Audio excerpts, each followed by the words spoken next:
Hello, my name is Todd Mercer, and I'm one of the managing partners and founders of Mercer Wealth Management. We wanted to reach out to you today and give you a short update on what's going on with the volatility and downturn in the markets.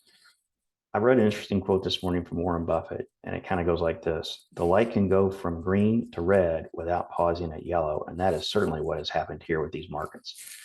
Remember, the primary goal of investing is to buy low and sell high, but oftentimes that is hard to put into practice, and it's hard not to overreact and get emotional at times like these with the markets. It never pays to take a big loss and get out at times like this. This also, when I was reflecting about this, reminds me of times like 2000, 2003, 9/11, 2008 to 2009, the great financial crisis, when U.S. debt was downgraded in 2011, and then finally the COVID shut down in 2020. All these crazy markets had similar downturns, big sell-offs that happened very fast. But this one reminds me the most of COVID because it was totally self-inflicted. This downturn has been totally caused by Trump's uncertain trade and tariff policies. Just like the shutdowns from COVID, we were uncertain when they would end and how long it would go on. If we do get some resolution quickly to these trade and tariff barriers that have caused this downturn, the markets will recover quickly. So some good news about the markets right now. Inflation is coming down slowly still to the Fed's 2% target. The Fed has a bias towards reducing rates, and most likely with the recent situation with the trade policies, will be forced to cut rates more than 2 times that they predicted back in December in the back half of the year, and probably will cut as many as 5 times this year and could start next month. The 10-year Treasury just went below 4% to 3.8, 3.9%. That is fantastic news for home buyers because it lowers mortgage prices. It also lowers the price that businesses borrow at because they borrow based off the 10-year Treasury.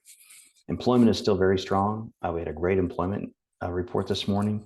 We have 7 million unfilled jobs still in this country. Consumer spending, although we've seen some cracks in consumer confidence, consumer spending is still very strong.